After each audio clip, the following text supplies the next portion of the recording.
Welcome to our channel of IGNOU Audiobooks, Indira Gandhi National Open University, School of Continuing Education, SOCA. Master of Science in Counseling and Family Therapy, MSc-CFT. First year, MCFT 002 Mental Health and Disorders. Block 1 Introduction to Health and Disorders. Unit 6 National Mental Health Program.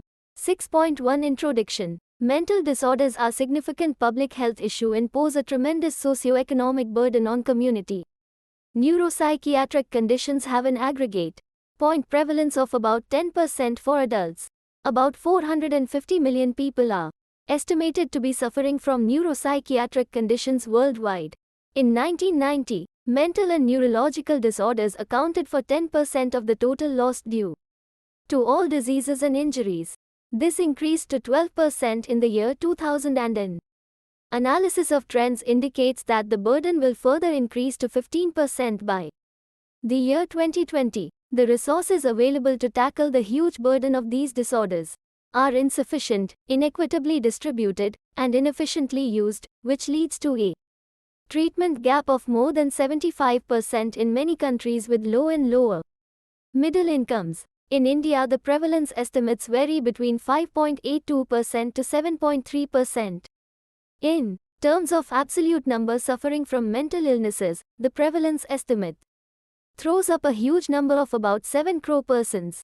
The median number of psychiatrists in India is only 0.2 per 100,000 population, compared to a global median of 1.2 per 100,000 population.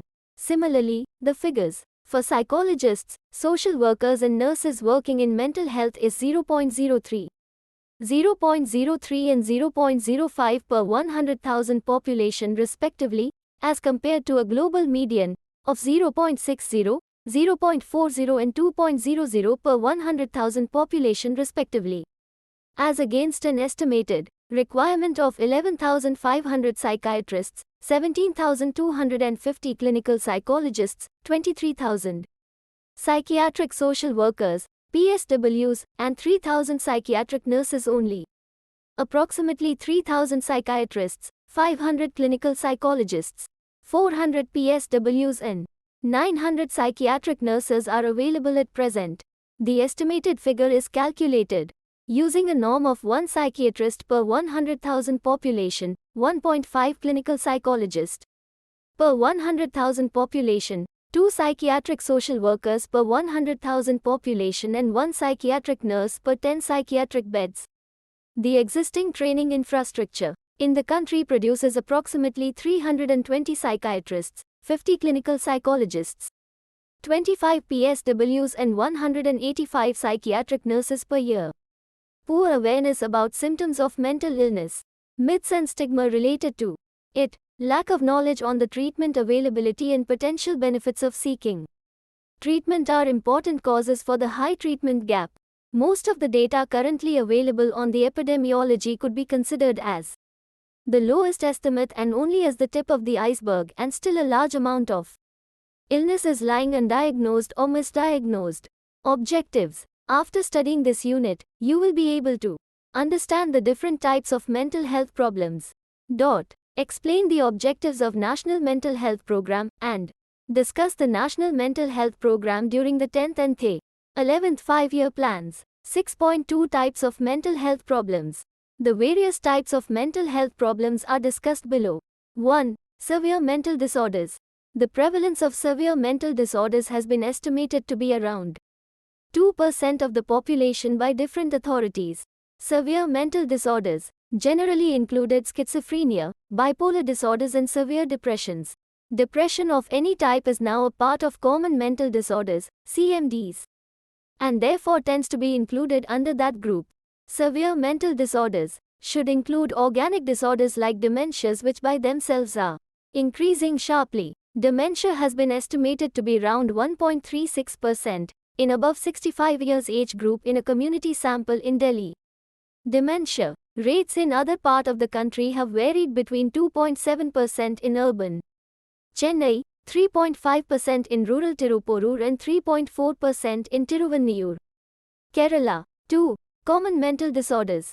Generally, common mental disorders include depressions, anxiety and related disorders, somatic symptoms of psychological origin and other transient and adjustment disorders. The prevalence in general and primary care setting varies from 20% to 45%. This will indicate that patients coming to a general clinic may show common mental disorders, CMDs, in this range. The prevalence rates in clinic population do not reveal the true picture, as most of them do not go to primary care settings as they may feel that their problems are emotional in nature. They usually rely on methods like prayers, yoga, meditation etc. to deal with their psychological problems. 3. Mental retardation. Mental retardation constitutes another major group which has not been given attention that it deserves. Rates of mental retardation vary from 0.7 to 29.4 per thousand in different studies. All of the Indian studies reported prevalence in children up to 12 years and some up to 16 years. World over, the prevalence of mental retardation is estimated to be around 1%. Indian estimates of 2% in children appear to be underestimates. 4. Alcohol and drug abuse. This group is generally missed in the psychiatric morbidity surveys of the adult population as this is difficult to identify in large community surveys. The rates of alcohol and substance use in different populations are as under. Pondicherry Surya 3.6, 1000 for alcoholism, Premrajan et al. 34.1, 1004. Alcohol dependence syndrome, Bangalore -2.4, 1000 Gopinath, Vellore 4.8. Alcoholism, Agra 1, 4 habitual use of alcohol, Hooghly -13 1000 alcohol. Addiction, Chandigarh 23.7% used alcohol regularly, Lucknow 50% men above the age of 15 used alcohol in rural areas, Chennai, and Tamil Nadu. Ponnudurai et al. Reported prevalence rate of 16.75 using Michigan Alcoholism Screening Test, Chakravarti and Matrubudam. Reported rates 17% and 33% for men respectively. Meta-analysis by Reddy and Chandrasekhar revealed that prevalence rates for alcoholism are around 6.9 1000s for India. The rates amongst men were 11.9% and for women 1.7%. NHS survey revealed that alcohol use is seen in 21.4%, 62.5 million, cannabis use in 3.01%, 8.7 million, opiates in 0.7%, 2 million. And any illicit drug use by 3.6%, 10.5 million. The picture regarding tobacco use is much worse. There are 240 million tobacco users in 15 years plus age group. Males are 195 million while females 45 million. Prescribed drug misuse is calculated to be 0.3 million. Alcohol abuse is gradually increasing and rough estimates indicate that nearly 30% of men are current alcohol users and nearly 30% of them suffer from dependence. Tobacco abuse is a major health problem in our country and its use has been gradually increasing. Easy availability and cheap prices are responsible for the increasing use. Rates of drug and alcohol abuse provide us with the challenges of major mental health problems. The use of alcohol is sharply increasing all over the country and Kerala has become the highest per capita user of alcohol. 5. Psychiatric problems of children and adolescents, CAMDs. Prevalence rate of psychiatric disorders worldwide in children and adolescents, CAMDs, has been estimated to be around 14 to 20%, World Health Report, 2000. The problem becomes more complex in low and middle income countries where children constitute a large part of the population as in India, there are very poor infrastructural supports for either identification or management of these problems. Poverty, hunger, malnutrition and infection make these problems worse. Indian studies in different centers projected following figures. I. Bangalore 12.5% in 0 to 16 years. E. Community sample in Kerala 9.4% in 8 to 12-year-old. E. Chandigarh 6.3% in school children. IV. ICMR study conducted in Lucknow and Bangalore showed the prevalence of CAMDs to be 12.8% in 1 to 16-year-olds. Various studies estimated prevalence rates of CAMDs between 6 to 15%. Mental Health Foundation of UK estimates that nearly 20% of children would require mental health consultation in a year, while 10% are suffering from a mental health problem at a given time. India is a diverse country, and some rich urban areas may have rates similar to Western countries, while the deprived populations may have very different rates. None of these studies have studied backward and tribal areas where the rates could be very different. 6. Suicide. This is a very important mental health indicator of any community. The reported suicide rates vary from 3.9 to 38.6 per 100,000 all over the world. Countries passing through social crisis have the highest suicide rates, like Hungary and Sri Lanka, while countries with stability and good health care facilities report lower suicide rates, for example United Kingdom and Israel. Suicide rate statistics of different countries could also be unreliable, as some people hide suicides due to various social and religious reasons. Suicide statistics in India are also very unreliable. The National Crime Records provide data for different states and the country, and the figures are around 10 per 100,000.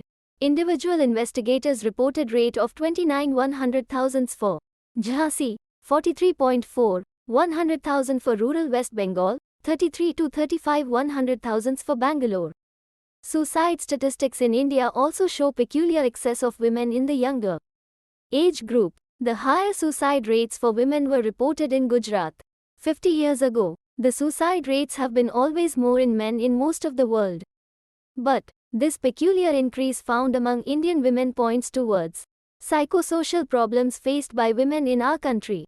Prevention of suicide is a major health issue, and many believe that if we can control depression effectively, we may be able to reduce suicide rates. Drug and alcohol abuse also appear to be associated with suicide. 7. Miscellaneous issues. The problems of women would also require special consideration. Mental health issues related to women specifically relate to the reproductive system, which shows changes at time of menarche, cyclical changes every month during the reproductive phase, and later the change in hormonal pattern after menopause. Pregnancy and childbirth give rise to specific mental health problems. Psychosocial stresses and the partisan approach to the girl child are responsible for the development of different stresses in the females in our country. Mental health professionals would need to look into this aspect. Especially, women's health is inextricably linked to their status in society. It benefits from equality and suffers from discrimination. Natural and man-made disasters add new dimensions to the mental health scenario. The preparedness to deal with these problems may reduce long-term psychiatric morbidity. It appears important that all states and the central government should keep psychiatric, psychosocial management teams in readiness at all times, which could be promptly sent to the disaster site rather than start training such teams after the disaster has struck. 6.3 National Mental Health Program. Growing awareness regarding the magnitude of mental health problems in the country. A flurry of health activities in the late 70s, which included Alma Ata Declaration, the commitment to provide health to all by 2000, and the realization that mental health care was possible through the existing primary healthcare system led to the launch of National Mental Health Program (NMHP) by the Government of India in 1982. The NMHP had the following objectives at the time of inception. To ensure availability and accessibility of minimum mental health care for all in the near foreseeable future, particularly to the most vulnerable sections of the population. To encourage mental health knowledge and skills in general health care and social development. To promote community participation in mental health service development. And to stimulate self-help in the community. A model for delivery of community-based mental health care at the level of district was evolved and field-tested in Bellary district of Karnataka by National Institute of Mental Health and Neurosciences, NIMHANS, Bangalore, starting in the year 1985. It was demonstrated that mental health care delivery was possible in primary care settings by providing a limited number of psychotropic drugs and training primary care physicians and other health personnel in identification and treatment of common mental disorders with short-term trainings, provision of supervision and support from the program officer and/or the psychiatrist. empowers the public healthcare system to respond to the mental health needs of the population. Community level IEC, information, education and communication, and simple record keeping were also part of this mode of providing optimal mental health care in community settings. This model was adapted as the District Mental Health Program, DMHP, and it was implemented in 27 districts across 22 states, UTs in the 9th five-year plan beginning in the year 1996, 6.3.1 National Mental Health Program during the 10th five-year plan. During the implementation of components of DMHP, it was realized that there was acute shortage of mental health professionals in the country and it was difficult to get trained manpower to run services under DMHP. In addition, National Human Rights Commission, NHRC, reported poor state of affairs in the mental hospitals all over the country. The need was also felt to support the psychiatric wings of medical colleges so as to improve the level of mental health care being made available at tertiary care level. Hence, the program was re-strategized in the year 2003 to incorporate components to address the gaps in the existing program. It became from single-pronged to a multi-pronged program for effective outreach and impact of mental health services. Main strategies of NMHP during the 10th five-year plan period were as follows. 1. Expansion of DMHP to 100 districts all over the country. 2. Strengthening and modernization of state-run mental hospitals. 3. Upgradation of psychiatry wings in the government general hospitals, medical colleges. 4. Information, education and communication, IEC, activities.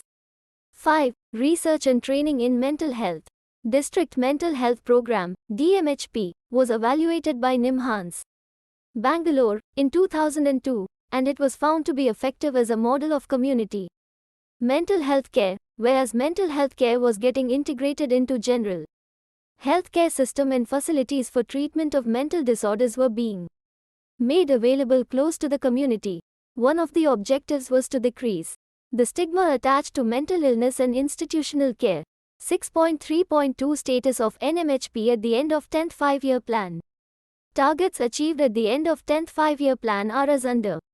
I. District Mental Health Program was implemented in 123 districts all over the country. E. 75 psychiatric wings of medical colleges received support for upgradation, and E. 26 mental hospitals were supported under modernization of mental hospital scheme. The following areas of concern or weakness were identified during implementation of the program. I. Poor availability of skilled manpower in psychiatry and allied specialties. Impeded recruitment of staff for DMHP. E. Low awareness regarding mental illnesses in the community.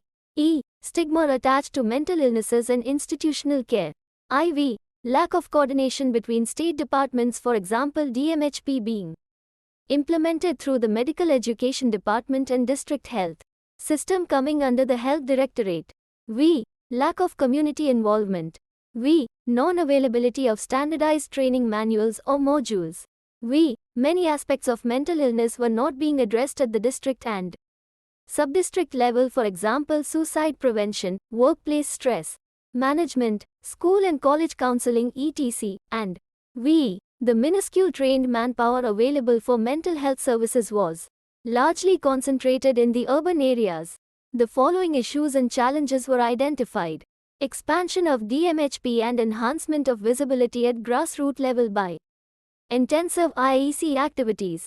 Improvement of mental health manpower training infrastructure in the country. Filling up manpower gap in the field of psychiatry in general and DMHP in particular. Harnessing NGOs' help in the community-based care of mentally ill. Focusing on preventive and promotive components of mental health in addition to treatment of serious mental ailments. Training of general practitioners in mental health. Development of standardized training manuals for doctors and healthcare workers, and evolvement of an effective monitoring, evaluation, taking into consideration the constraints felt during implementation of NMHP.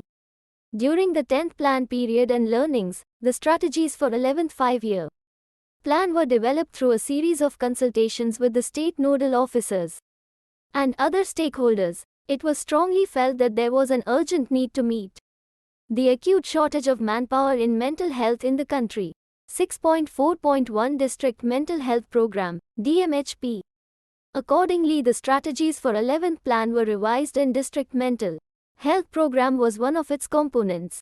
DMHP will be expanded to cover more districts in the country so as to make community mental health care available to wider population. The treatment as well as promotive mental health care components have been incorporated to make it a comprehensive mental health care program. The technical team at DMHP will include psychiatrist or trained medical officer, clinical psychologist or trained psychologist, psychiatric social worker or trained social worker, community nurse and record keeper.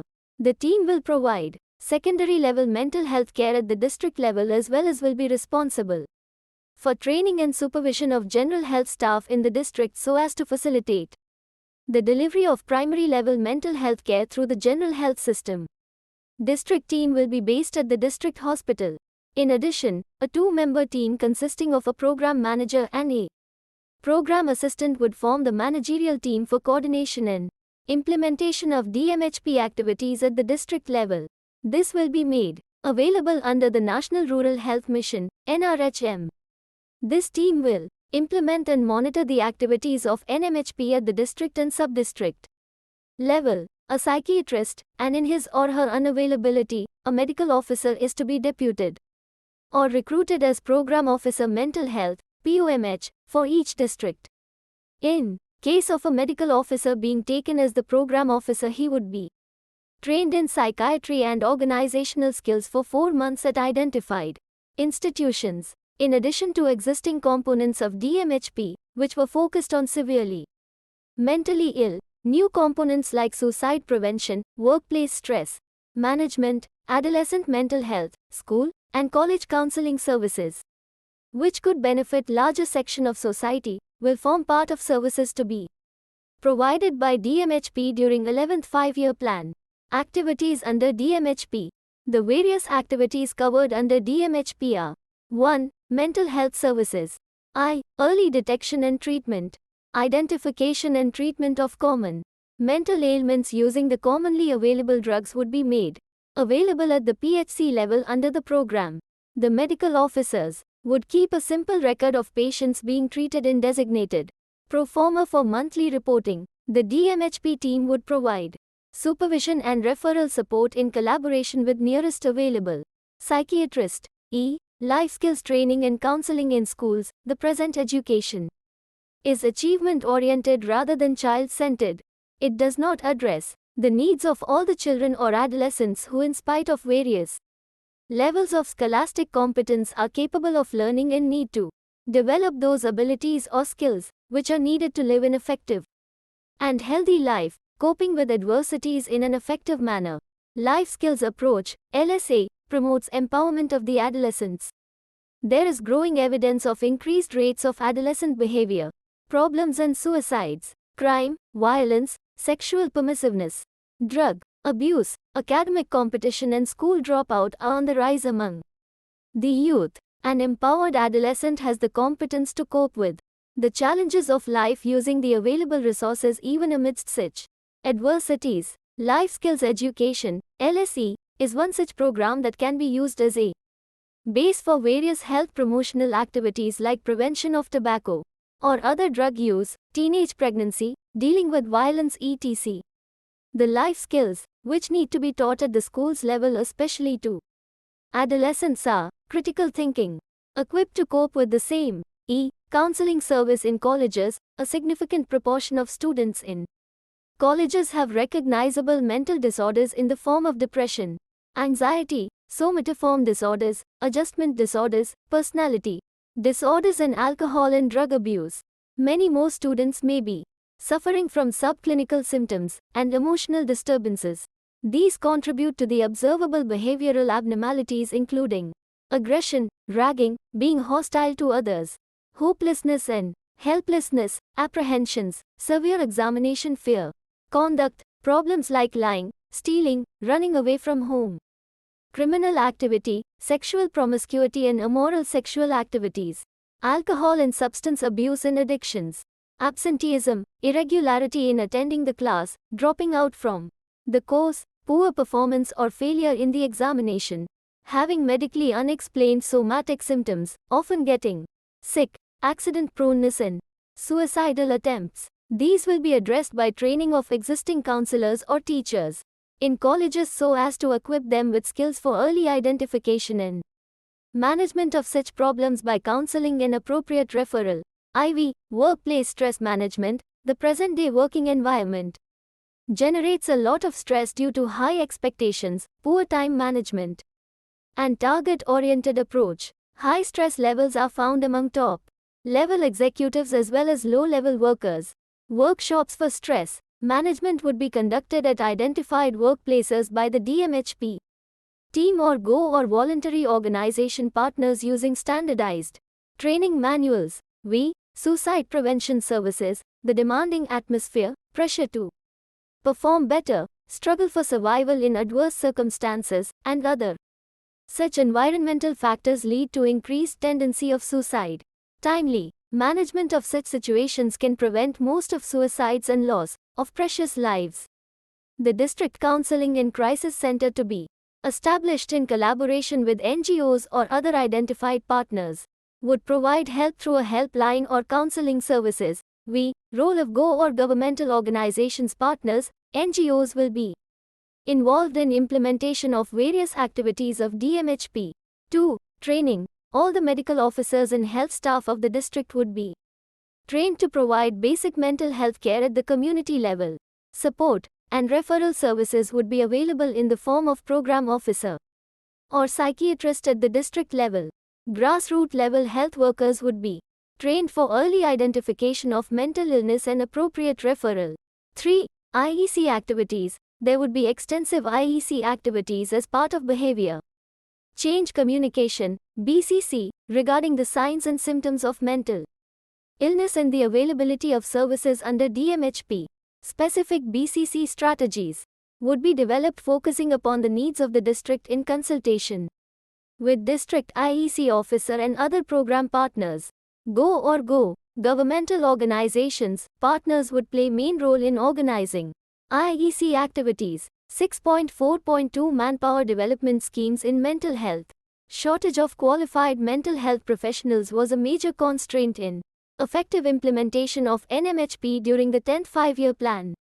In the 11th plan, lot of emphasis has been placed to address the shortage of mental health manpower in the country. These schemes are aimed at increasing the post-graduate training capacity in the mental health specialties of psychiatry, clinical psychology, psychiatric social work and psychiatric nursing. The postgraduate courses identified specifically to be supported under the scheme are MD, DPM, DNB in psychiatry, MPhil in clinical psychology and psychiatric social work, PSW, and psychiatric nursing. The following schemes are under implementation to address the manpower concerns in mental health. 1. Centers of Excellence in Mental Health. It is also known as Scheme A. This scheme aims at establishing centers of excellence in the field of mental health by upgrading and strengthening identified existing mental health hospitals, institutes for addressing the acute manpower gap and providing state-of-the-art mental health care facilities. These institutes will focus on production of quality manpower in mental health with primary aim to fulfill manpower needs of the NMHP. Budgetary support under the scheme is up to 30 crore rupees per center. It is planned to establish at least 11 centers of excellence in mental health under the scheme during the current plan period. This would result in increase in at least 44 PG seats in psychiatry, 176 MPhil seats in clinical psychology. This is more cost effective and would cover far more number of institutes compared to Scheme A. Under this scheme, government medical colleges, government general hospitals, state-run mental health institutes would be supported for starting PG courses or increasing the intake capacity for PG training in mental health specialities. Support would be provided to set up or strengthen 30 units of psychiatry, 30 departments of clinical psychology, 30 departments of psychiatric social work and 30 departments of psychiatric nursing during the 11th plan period. This scheme is expected to generate about 60 psychiatrists, 240 clinical psychologists, 240 psychiatric social workers and 600 psychiatric nurses per year. The manpower development schemes, Scheme A and B, will take care of the requirement concerning trained mental health professionals in the long run. The existing shortage of manpower will be met by training medical and paramedical professionals on medium and short-term basis so as to meet the requirements of trained manpower to support NMHP. 3. Information, Education and Communication, IEC, an intensive IEC campaign using innovative IEC strategies involving mass media at central or regional level to reduce stigma attached to mental illness and increase awareness regarding available treatment and mental health care facilities, leading to increased utilization of available services is considered essential element of NMHP. Increased awareness regarding provisions under Mental Health Act 1987 is also required for effective implementation. 4. Research and training. Although basic and clinical research in mental health, psychiatry and allied disciplines is being carried out in the educational research institutes, there is huge gap in operational and applied research in mental health. This issue will be dealt with by providing funding, support and encouraging existing institutes to take up mental health research on priority. 5. Non-government organization, GO, or public-private partnership PPP schemes. The burden of mental disorders is very high in government. Efforts need to be supplemented by NGOs, voluntary organizations working in this field. Many of these organizations need financial support to scale up their activities. Mental health services for community-based rehabilitation, for homeless mentally ill, ambulatory services, geriatric population, out of school adolescents, slum dwellers, other vulnerable groups and areas of mental health not covered in DMHP would be implemented through dedicated and credible GO partners. In addition, innovative schemes on pilot basis with involvement of NGOs or PPP, public-private partnership, would be funded to make available basic mental health services at grassroots level. 6. State and central teams, for effective implementation, close monitoring, supervision and periodic evaluation of NMHP components, dedicated manpower is required at central and state government level. 7. Support for state mental health authorities, as per Mental Health Act 1987, state mental health authorities, SMHA, are entrusted with the task of development, regulation, coordination of mental health services in the states, union territories. SMHA is also responsible for implementation of the Mental Health Act, MHA, 1987. However, it has been found that due to unavailability of funds, most of the SMHAs are unable to carry their statutory responsibilities for implementation of Mental Health Act 1987 and development of mental health services in the states. Hence, SMHAs will be provided with funds to facilitate their routine work, which would lead to improvement in mental health services in the states. 6.5 Summary. Looking at the burden of mental health disorders in the country, Government of India implemented National Mental Health Program in 1982. However, due to lack of sufficient funds, program could not be implemented in an effective manner. Real breakthrough was made in 9th Five-Year Plan, 1998, when DMHP was implemented in 27 districts under NMHP. This is the community mental health model of care, which was developed taking into consideration mental health scenario in the country, sensing the need to support psychiatric wings of medical colleges or general hospitals and modernization of mental hospitals, most of which were established during the British period. IEC and research, additional components were added and NMHP was re-strategized. However, the program could not make much success due to acute shortage of mental health manpower in the country. The stigma attached to mental illness prevents optimal utilization of meager mental health services available in the country. The government took a stand to communitize mental health services and make it a part of general healthcare delivery system through DMHP implementation. Additional components, for example, school mental health, college counseling, suicide Prevention and workplace stress management have now been included in the DMHP so as to meet the mental health needs of the community. Mental Health Act was enacted in the year 1987 to look at the admission, discharge, treatment, human rights and guardianship issues of mentally ill. So the program has continuously evolved, taking into consideration the changing scenario of mental health over a period of time in the country. Thank you for watching. We will see you in the next video with the next chapter.